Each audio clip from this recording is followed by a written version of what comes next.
अस्सलामुअलैकुम दोस्तों, मेरा नाम आतिका मलिक है और एक बार फिर से आप सबका खुशामदीद है आपके अपने यूट्यूब चैनल आओ सीखे विद आतिका पे। तो दोस्तों, आज की इस वीडियो में हम बात करने वाले हैं कि यूपी बोर्ड एग्ज़ाम 2024 की तैयारी आप कैसे करें।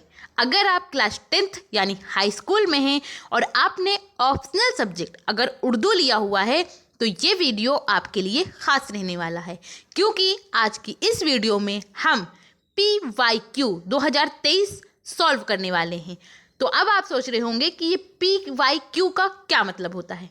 PYQ जो है ये शॉर्ट फॉर्म है किसका, प्रीवियस ईयर क्वेश्चन। ये प्रीवियस ईयर क्वेश्चन को ही हम शॉर्ट फॉर्म में PYQ बोलते हैं। तो ये 2023 में जो पूछा गया था पहली बार ऑब्जेक्टिव टाइप क्वेश्चन, और इसी को हम उर्दू में मारूजी सवालात या मुतबादिल किस्म के सवालात कहते हैं। तो वो कौन कौन से सवाल पूछे गए थे, और सिर्फ जवाब को नहीं जानेंगे बल्कि और ऑप्शन क्या कहते हैं उनके बारे में भी हम बहुत ही बेहतर तरीके से जानेंगे। तो अगर आप इसकी PDF लेना चाहते हैं तो आप मेरे टेलीग्राम चैनल से भी जुड़ सकते हैं, जिसका नाम आओ सीखे विद AK है, और इसका लिंक आपको डिस्क्रिप्शन में भी मिल जाएगा। तो आप वहां से डायरेक्ट ज्वाइन कर इस PDF को बिल्कुल फ्री ले सकते हैं। आई होप आपको ये चीज़ें पसंद आए और आपके लिए ये वीडियो यूज़फुल हो। अगर पसंद आए तो आप इसे लाइक करिए, और अगर चैनल पर पहली बार आए हैं तो चैनल को सब्सक्राइब कर बेल आइकन को ज़रूर प्रेस कर लें। और जो भी दोस्त आपके हाई स्कूल में हैं और उन्होंने ऑप्शनल सब्जेक्ट अगर उर्दू लिया हुआ है तो उन तक इसको शेयर कीजिए। तो चलिए शुरू करते हैं। सबसे पहले क्वेश्चन पर आते हैं, और आप मेरे साथ इन सारे क्वेश्चन को सॉल्व भी करिए, और फिर आप बताइए, हमें लास्ट में कमेंट करके ज़रूर बताइए कि इन 20 क्वेश्चन में आपने कितना सही किया, ये आप ज़रूर बताएंगे। और ये जो क्वेश्चन है इसके आंसर हमने लास्ट में आंसर की भी दी हुई है। तो आप ये जो टेलीग्राम चैनल से इसकी PDF लेंगे तो आप खुद से सॉल्व करके ज़रूर देखें बाद में, लेकिन अभी आप मेरे साथ इसको सॉल्व करें, और जो मैं एक्स्ट्रा चीज़ें आपको बताती हूँ वो भी याद रखिए। बहुत ही इंपॉर्टेंट चीज़ें होंगी जो मैं आपको यहाँ बताऊँगी। तो सबसे पहला क्वेश्चन हमसे पूछा गया है, होती नहीं कबूल दुआ तर्क इश्क की, दिल चाहता न हो तो दुआ में असर कहाँ, मुंदरजा बाला शेर किस शायर का है। आपके पास 4 ऑप्शन है। नंबर 1 पर है हाली, दूसरा है फानी, तीसरा है इकबाल, चौथा है फैज। आप बताइए सही आंसर क्या होगा। तो हमने ये बहुत ही बेहतर तरीके से याद किया हुआ है एक ट्रिक के ज़रिए, क्योंकि शेर बहुत ज़्यादा हैं तो हम सारे शेर को नहीं याद कर सकते। इस वजह से मैंने आपको एक ट्रिक बताई है शेर को याद करने की। जैसे जिस शेर के लास्ट में हमें कहाँ दिखेगा, कहाँ यानी असर कहाँ, नज़र कहाँ, जिगर कहाँ, ऐसे बहुत सारे लफ्ज़ आएंगे, लेकिन कहाँ ज़रूर आएगा। तो उसको लिखने वाले अल्ताफ़ हुसैन हाली हैं, यानी ऑप्शन नंबर A हमारा करेक्ट हो जाएगा। लेकिन फिर अब हम इसके बाद अगले पर बात करते हैं फानी को कैसे याद किया है। तो फानी को हमने याद किया है ने का से। ने का जैसे दीवाने का, अफसाने का, मर जाने का। तो इसको लिखने वाले फानी बदायूनी हैं। और आता है इकबाल, जिनका पूरा नाम अल्लामा इकबाल है। तो इनको कैसे याद किया है, जिस शेर के लास्ट में और भी हैं दिखेगा, क्या दिखेगा, और भी हैं, तो उसको लिखने वाले कौन हैं, इसको लिखने वाले अल्लामा इकबाल हैं। फिर इसके बाद हम बात करते हैं फैज़ अहमद फैज़ की। तो फैज़ अहमद फैज़ को हमने कैसे याद किया है, होगी से याद किया है। इनके हर शेर के लास्ट में होगी आपको दिखेगा, जैसे सहर होगी, नज़र होगी, तर होगी, बसर होगी, यानी होगी तो ज़रूर आएगा। तो उस शेर को आप आंख बंद करके ये समझ जाइए कि अगर ऐसे पूछा जाए, होगी दिख जाए और आपसे पूछा जाए कि मुंदरजा बाला शेर किस शायर का है, तो आप आंखें बंद करके तुरंत लगाइए फैज़ अहमद फैज़, बिल्कुल मिनटों सेकंडों में आप इसको उड़ा दीजिए। इसके बाद दूसरा क्वेश्चन पूछा गया है कि आबरू ने, मिजाह ने, निगहयार ने यारो, बेरुतबा किया तैग को, खंजर को, सना को। इस शेर में किस सिनात का इस्तेमाल हुआ है। आपके पास 4 ऑप्शन है। नंबर 1 पर है तजनीस, दूसरा है तजाद, तीसरा है लफ व नश्र, चौथा है हुस्न तालिल। तो कौन सा सही है, तो हमने सनाए व बदाए, जिसे सनात भी कहते हैं, इसमें इस चैप्टर में बहुत बेहतर तरीके से इसको समझा है कि ये कैसे पहचाने। तो यहाँ पर किस सिनात का इस्तेमाल हुआ है? आप देख पा रहे होंगे यहाँ पर लफ़ व नश्र का इस्तेमाल हुआ है। यानी लफ़ व नश्र होता क्या है? लफ़ व नश्र के लग़वी माने ही होते हैं। लफ़ के माने होता है लपेटना और नश्र के माने होता है फैलाना। यानी पहले चंद चीज़ों का, चंद बातों का जिक्र किया जाए, फिर उसी के मुनासिबत से उसके बारे में बयान किया जाए उसके अगली लाइन में, तो उसी को लफ़ व नश्र कहते हैं। इसके बाद हम सभी के बारे में जानेंगे, सिर्फ आंसर को नहीं जानेंगे बल्कि सारी चीज़ों के बारे में जानेंगे कि सारे ऑप्शन कहते क्या हैं। तो तजनीस क्या होता है? जिसमें दो लफ्ज़ लिखे सेम जाएं या कभी कभी बोले भी सेम जाते हैं और कभी कभी अलग बोले जाते हैं, लेकिन इंपॉर्टेंट चीज़ ये है कि उन दोनों के मानवी एतबार से इख्तिलाफ होता है। यानी उन दोनों में माने दोनों के अलग अलग होता है, मुख्तलिफ होता है, तो उसको हम तजनीस कहते हैं, सनअत तजनीस कहते हैं। जैसे एक शेर था कि गले से मिलते ही जितने गिले थे भूल गए हम, वगरना याद थी हमको शिकायतें क्या क्या। तो यहाँ पर ये जो लफ्ज़ आया है गिले, पहले आया है गले, क्योंकि हम लिखते उर्दू में सेम है, ज़बर ज़ेर कुछ नहीं लगाते हैं, तो ये दोनों चीज़ें एक जैसी लिखी जाएंगी। लेकिन जब आप इस सेंटेंस को, इस जुमला को पढ़ेंगे तो आप खुद से ही सोचेंगे कि यहाँ पर क्या होगा। तो गले से मिलते ही जितने गिले थे, इसको दोबारा पहले हम पढ़ेंगे गले, यानी गले से गले लगना जो होता है, फिर उसके बाद गिले, गिले के माने यहाँ पर होगा शिकवा, शिकायतें जो होती हैं उनको हम कहते हैं। तो इन दोनों मानवी एतबार से ये मुख्तलिफ हैं, अलग अलग हैं, इस वजह से हम क्या कहेंगे, यहाँ पर सनअत तजनीस हुआ है। फिर इसके बाद हम बात करते हैं तज़ाद की। तज़ाद क्या होता है? तो जिस शेर में दो लफ्ज़ ऐसे आए जो एक दूसरे के जिद हों, यानी कि उल्टा हों, तो वहाँ पर सनअत तज़ाद होता है। जैसे एक शेर है कि सुबह होती है, क्या है? सुबह होती है, शाम होती है। तो सुबह और शाम एक दूसरे के क्या हैं? जिद हैं, उल्टा हैं। तो इस शेर में आया है कि सुबह होती है, शाम होती है, उम्र यूं ही तमाम होती है। तो यहाँ पर अगर आपसे पूछा जाए कौन सी सिनात का इस्तेमाल हुआ है, तो ये सनअत तज़ाद हुआ है। और लफ़ व नश्र के बारे में तो हमने जान ही लिया। इसके बाद बात करते हैं हुस्न ताल्लिल, ये क्या होता है? तो जब शायर अपने कलाम में ऐसी शायराना वजह या इल्लत बयान करे जो हकीकत पर मबनी ना हो, यानी जो रियल में ऐसी चीज़ें ना हो बल्कि शायराना हुस्न के लिए पैदा की गई हों, तो वहाँ हुस्न ताल्लिल होता है। जैसे एक शेर है कि प्यासी जो थी सिपाह खुदा 3 रात की, साहिल से सर पटकती थी मौजे फुरात की। तो यहाँ पर बताया गया है कि खुदा के सिपाही यानी हज़रत इमाम हुसैन रज़ियल्लाहु ताला अन्हु और उनके साथ जो और साथी थे वो सब 3 रात के प्यासे थे, 3 दिन के प्यासे थे। तो इसी वजह से जो फुरात की मौजें हैं जो उठ रही थी, तो यहाँ पर शायर ने बताया है कि वो अपना सर पटक रही हैं, बल्कि ये असल वजह नहीं है। क्योंकि अगर आज भी आप किसी भी दरिया को देखेंगे तो वो मौजें यूं यूं करके लिया करती हैं, तो इसका ये मतलब हरगिज़ नहीं है कि वो अपना सर पटक रही हैं। तो यहाँ पर इसको असल वजह शायर ने नहीं बयान किया है, तो इसी वजह से हम कहेंगे ये यहाँ पर हुस्न ताल्लुल का इस्तेमाल हुआ है। इसके बाद अगले क्वेश्चन पर आते हैं, क्वेश्चन नंबर 3। तो यहाँ हमसे पूछा गया है कि फ़ानी का पूरा नाम क्या है? आपके पास 4 ऑप्शन है। नंबर 1 पर है अली सिकंदर, दूसरा है शौकत अली, तीसरा है अब्दुस्सलाम, चौथा है फजलुल हसन। बताइए कौन सा सही है? तो फ़ानी बदायूनी के नाम से हम इनको जानते हैं, इनका असल नाम जो है वो शौकत अली ख़ान है, यानी ऑप्शन नंबर बी हमारा करेक्ट हो जाएगा। लेकिन ये अली सिकंदर ये भी किसी शायर का नाम है, वो कौन है? तो आपने एक नाम सुना होगा जिगर मुरादाबादी। जिगर मुरादाबादी जो हैं इनका असल नाम या पूरा नाम अली सिकंदर है, और अब्दुस्सलाम किसी का नहीं नाम है, और फजलुल हसन ये एक बड़े शायर ये भी हैं फजलुल हसन। ये कौन है? तो हसरत मुहानी, आपने एक नाम सुना होगा हसरत मुहानी, तो जो मुहान के रहने वाले थे। तो ये हसरत मुहानी का ही असल नाम या पहले का नाम, बचपन का नाम, आप जो भी कहिए, या पूरा नाम ये फजलुल हसन है। इसके बाद चौथे क्वेश्चन पर आते हैं। चौथा क्वेश्चन हमसे पूछा गया है कि मिर्ज़ा नौशा किसका लक़ब था? मिर्ज़ा नौशा हो या एक और नाम है दूल्हा बाबू। आपसे ये भी पूछा जा सकता है कि दूल्हा बाबू किसका लक़ब है? तो दूल्हा बाबू या मिर्ज़ा नौशा किसे कहा जाता है? ये दोनों एक ही शख्स को कहा जाता है, वो कौन है? आपके पास 4 ऑप्शन है। एक है दाग, दूसरा है ज़ोक, तीसरा है गालिब और चौथा है मोमिन। अब बताइए कौन सा सही होगा? तो यहाँ मिर्ज़ा नौशा जो है ये लक़ब है मिर्ज़ा असदुल्ला ख़ान गालिब का, यानी ऑप्शन नंबर सी हमारा करेक्ट हो गया। लेकिन अब हम ये भी जानेंगे कि इनको ये नाम, ये लक़ब क्यों दिया गया और कहाँ के लोग इनको ये लक़ब इस नाम से पुकारते थे।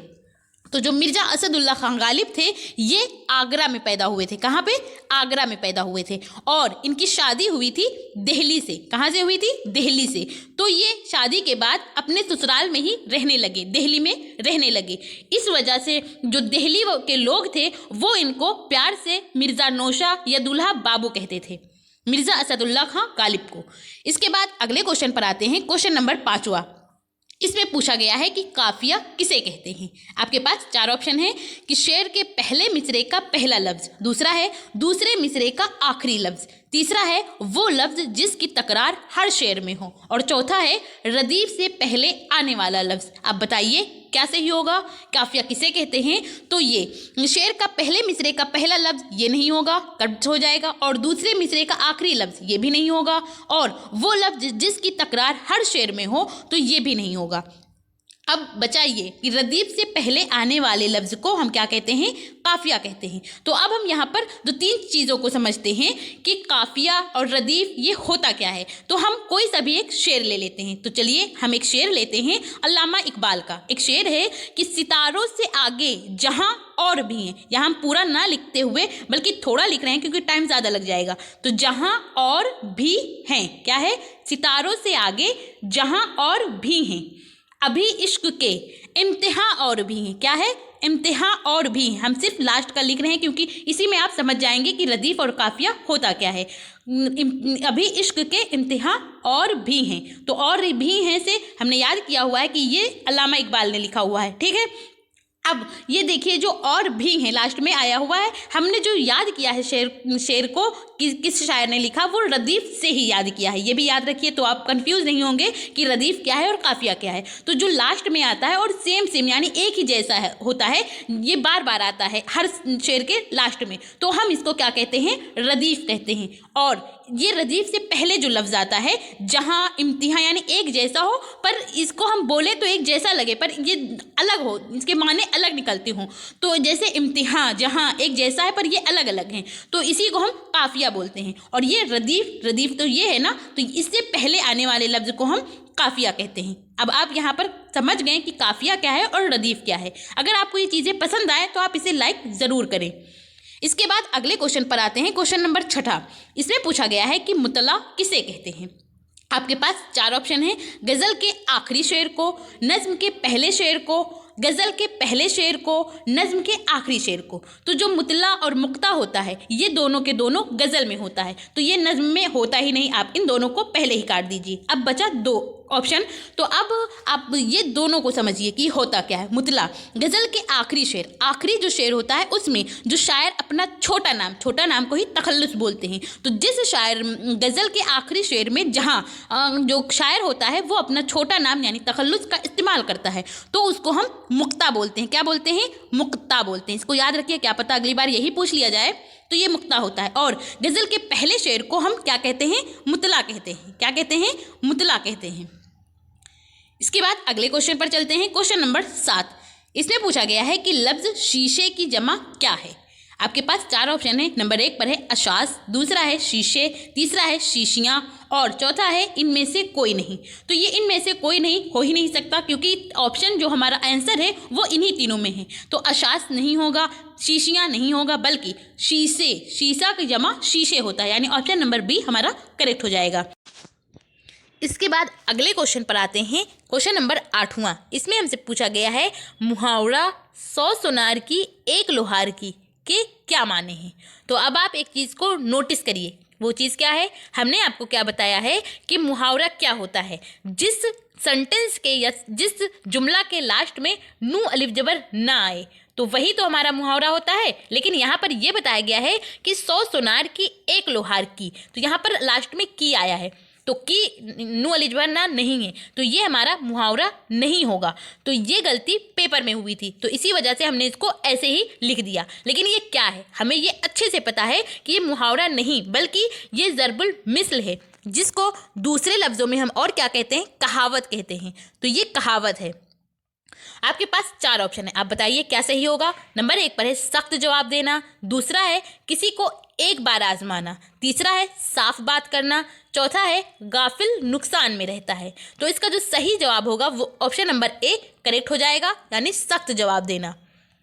इसके बाद अगला है 9वें नंबर का क्वेश्चन। इसमें पूछा गया है कि उमराव जान अदा का ताल्लुक किस तरह की फिजा से है। आपके पास 4 ऑप्शन है। नंबर 1 पर है अमराए लखनऊ, दूसरा है शरफाए लखनऊ और तीसरा है तवाइफे, चौथा है नवाबीन अवध। आप बताइए कौन सा सही होगा। तो उमराव जान अदा जो है इनका ताल्लुक तवाइफे हैं, यानी ऑप्शन नंबर सी करेक्ट हो जाएगा। और ये बताइए कि उमराव जान अदा इस नावल को किसने लिखा। तो इसको लिखने वाले जो हैं वो हैं मिर्ज़ा हादी रुसवा। इसके बाद जानते हैं मरसिया के कितने जुज होते हैं। तो मरसिया के टोटल 7 जुज होते हैं। कौन कौन से। तो नंबर 1 पर आता है सरापा। क्या आता है। सरापा। और फिर सरापा के बाद दूसरा जो जुज होता है वो होता है रुखसत। क्या होता है। रुखसत। फिर रुखसत के बाद हमारा तीसरा जो जुज होता है वो होता है आमद। क्या होता है। आमद। और फिर आमद के बाद चौथा जुज जो होता है वो रज्ज होता है। क्या होता है। रज्ज। और रज्ज के बाद फिर होती है जंग। जंग। अब जंग के बाद जो 6ठे नंबर का जुज है वो होता है शहादत, यानी इसी में हीरो शहीद होता है, तो ये शहादत है। फिर शहादत के बाद में जो लास्ट का जुज होता है वो होता है बैन। क्या होता है। बैन। तो ये टोटल 7 जुज होते हैं मरसिया के। तो ये ऑप्शन नंबर बी हमारा करेक्ट हो जाएगा, क्योंकि हमसे यहाँ पर पूछा गया है शहादत। तो शहादत किस सिनफ का जुज है। तो ये मरसिया का है। इसके बाद अगले क्वेश्चन पर आते हैं 11वें नंबर का क्वेश्चन। इसमें पूछा गया है कि शोला व शबनम किसका मजमुआ कलाम है। आपके पास 4 ऑप्शन है। नंबर 1 पर है हाली, दूसरा है दर्द, तीसरा है जोश, चौथा है असगर। तो शोला व शबनम जो है इस कलाम को किसने लिखा है। तो ये लिखने वाले हैं जोश मलिहाबादी। जोश मलिहाबादी, यानी ऑप्शन नंबर सी हमारा करेक्ट हो जाएगा। और जो हाली हैं इन्होंने क्या लिखा है। तो इन्होंने लिखा है मुकदमा शेर व शायरी। क्या लिखा है। मुकदमा शेर व शायरी। आप इसे याद रखिए, क्या पता पूछ ही लिया जाए। मुकदमा शेर व शायरी। तो मुकदमा शेर व शायरी ये किसने लिखा। इसको लिखने वाले अल्ताफ़ हुसैन हाली हैं। ठीक है। और फिर हम बात करते हैं किसके बारे में। अब हम इसके बाद जानते हैं असगर गोंडवी के बारे में। इन्होंने क्या लिखा है। तो इन्होंने लिखा है निशाते रूह। क्या लिखा है। निशाते रूह। एक किताब है जिसका नाम है निशाते रूह। इसको लिखने वाले असगर गोंडवी हैं। इसके बाद अगले क्वेश्चन पर आते हैं 12वें नंबर का क्वेश्चन। इसमें पूछा गया है कि आशफता बयानी मेरी किसकी खुद नोस्त है। तो आशफता बयानी मेरी ये किसकी खुद नोस्त है। आपके पास 4 ऑप्शन है। नंबर 1 पर है पितरस बुखारी, दूसरा है रशीद अहमद सिद्दीकी और तीसरा है प्रेमचंद, चौथा है कृष्णचंद। तो जो ये किताब है आशफता बयानी मेरी, इसको लिखने वाले हैं रशीद अहमद सिद्दीकी, यानी ऑप्शन नंबर बी करेक्ट हो जाएगा। और जो ये हैं प्रेमचंद, तो इन्होंने क्या लिखा है। गौदान लिखा है। और इनका जो पहला अफसाना माना जाता है, ये पहले अफसाना निगार भी कुछ लोग मानते हैं कि ये उर्दू में अफसाना लिखने की शुरुआत इन्होंने की थी, मुंशी प्रेमचंद। और इनका जो पहला अफसाना है वो कहा जाता है सोज़े वतन। सोज़े वतन एक अफसानवी मजमुआ है। इसके अंदर 5 अफसाने हैं। तो उसमें जो सबसे पहला अफसाना है वो है दुनिया का सबसे अनमोल रतन। तो इसको लिखने वाले मुंशी प्रेमचंद हैं। और कुछ लोगों का मानना है कि सज्जाद हैदर यल्दरम ये उर्दू के पहले अफसाना इन्होंने लिखा है और उस अफसाने का नाम है नशे की पहली तरंग। तो ये भी हो सकते हैं और वो भी, दोनों हैं, सज्जाद हैदर यल्दरम और प्रेमचंद, इन दोनों को उर्दू का पहला अफसाना निगार माना जाता है।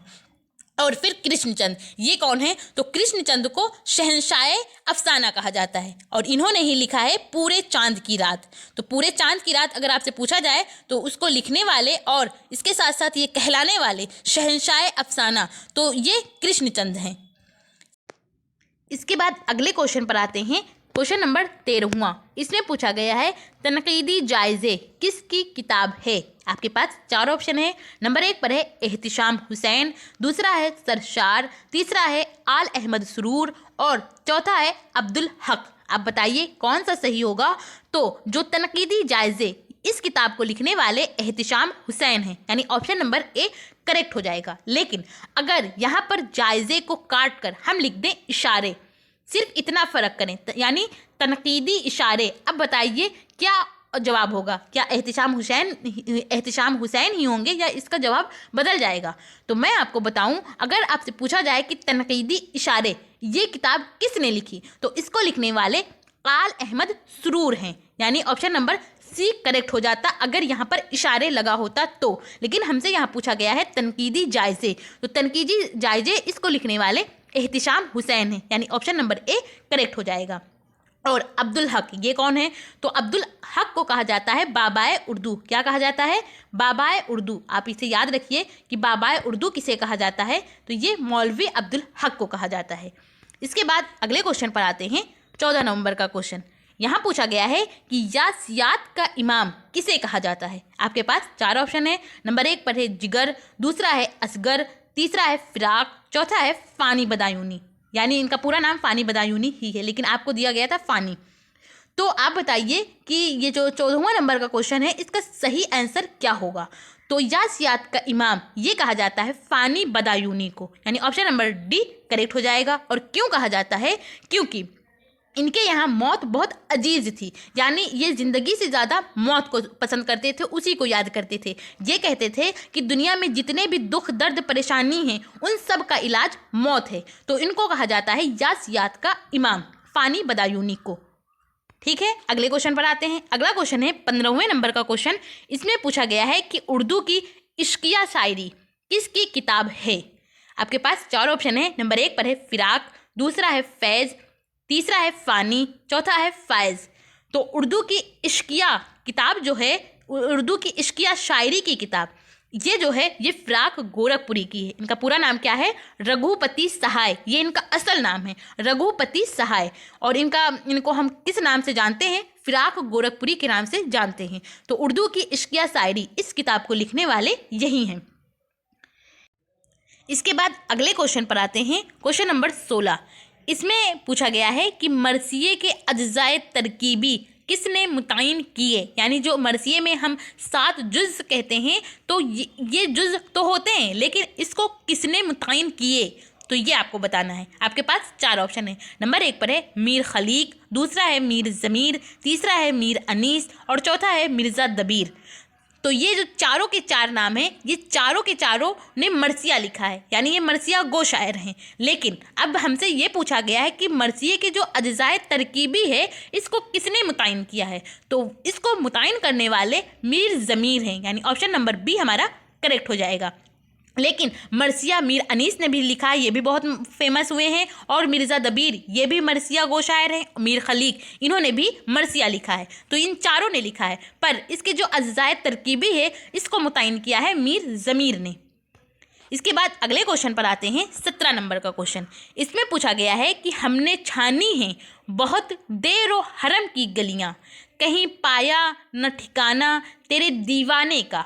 ये शेर किस शायर का है? अब आप देखिए, जो ट्रिक से हमने याद किया था, तो इसमें हमसे 2 क्वेश्चन पूछे गए हैं। अगर वो ट्रिक आपको याद होगी तो आप तुरंत बता लेंगे कि ये कौन से शायर हैं। यहाँ हमसे बताया गया है फ़ानी, दूसरा है इकबाल, तीसरा है फैज़, चौथा है असगर। तो आप बताइए कि ये 17वां नंबर का क्वेश्चन का आंसर कौन सा सही होगा? तो ये यासियात का इमाम जिसे कहा जाता है, यानी फ़ानी बदायूनी। तो इनके हर शेर के लास्ट में आएगा ने का, तो इससे हमने याद किया था ने का, दीवाने का, अफसाने का, मरजाने का, ऐसे लफ्ज़ आए तो ये फ़ानी बदायूनी ने लिखा है। और इकबाल को कैसे याद किया है? और भी हैं, जिस शेर के लास्ट में हमको दिख जाए और भी हैं तो वहाँ पर होगा अल्लामा इकबाल। फैज़ अहमद फैज़ को हमने कैसे याद किया है? होगी से याद किया है। होगी अगर है लास्ट में तो इसका मतलब ये फैज़ अहमद फैज़ ने लिखा है। जैसे सहर होगी, नज़र होगी, तर होगी, बसर होगी, ये लफ्ज़ आते हैं। और फिर इसके बाद हम अगले क्वेश्चन पर चलते हैं। अगला क्वेश्चन 18वें नंबर पर पूछा गया है हमसे कि मरसिये के लिए कौन सा शायर मशहूर है। आपके पास 4 ऑप्शन है। नंबर 1 पर है मीर दर्द, दूसरा है मीर अनीस, तीसरा है सौदा, चौथा है जुरात। आप बताइए कौन सा सही होगा। तो जो अभी हमने नाम पढ़ा था, 4 नाम, मीर खलीक, मीर ज़मीर, मीर अनीस, मिर्ज़ा दबीर, तो उन में चारों में से यहाँ पर सिर्फ और सिर्फ मीर अनीस हमको दिख रहे हैं। यानी इनका पूरा नाम क्या है, मीर बब्बर अली अनीस। तो ये मरसिया के मशहूर शायर हैं। ऑप्शन नंबर बी हमारा करेक्ट हो जाएगा। और ये सब कट जाएंगे क्योंकि मीर दर्द नहीं है, ना ही सौदा है, ना ही जुरात है। ये मशहूर शायर जो हैं वो मीर अनीस हैं। इसके बाद अगला क्वेश्चन है 19वें नंबर पर। इसमें पूछा गया है कि रशीद अहमद सिद्दीकी का सन पैदाइश क्या है, यानी ये किस सन में पैदा हुए। आपके पास 4 ऑप्शन है। नंबर 1 पर है 1892, दूसरा है 1899, तीसरा है 1829, चौथा है 1868। आप बताइए कौन सा सही होगा। तो रशीद अहमद सिद्दीकी जो हैं ये पैदा हुए थे 1892, यानी ऑप्शन नंबर ए हमारा करेक्ट हो जाएगा। अब यहीं पे हम इनको ये भी याद रख लेते हैं कि इनका इंतकाल कब हुआ। तो ये 1892 में पैदा हुए और 1977 में इनका इंतकाल हुआ। कब इंतकाल हुआ, 1977 में। इसके बाद अगले क्वेश्चन पर, और ये लास्ट है क्योंकि 20 से क्वेश्चन पूछे गए थे, 20वें नंबर का क्वेश्चन हमसे पूछा गया है कि गज़ल का हर शेर मानवी एतबार से डैश, मतलब क्वेश्चन मार्क, यानी कि क्या है।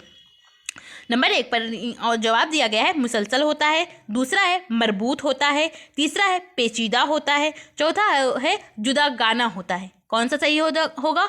तो गज़ल का हर शेर मानवी एतबार से जुदा गाना होता है। ये हमने बहुत ही अच्छे तरीके से पढ़ा हुआ है। ऑप्शन नंबर डी करेक्ट हो जाएगा। और जो नज़्म होते हैं उनमें सारी नज़्म एक ही बात, यानी एक ही मौजू पर होता है, लेकिन गज़ल में ऐसा नहीं होता है। गज़ल के हर शेर में एक शेर जो होता है उसमें एक बात मुकम्मल हो जाती है, फिर दूसरे जो शेर होता है उसमें दूसरी बात का जिक्र किया जाता है।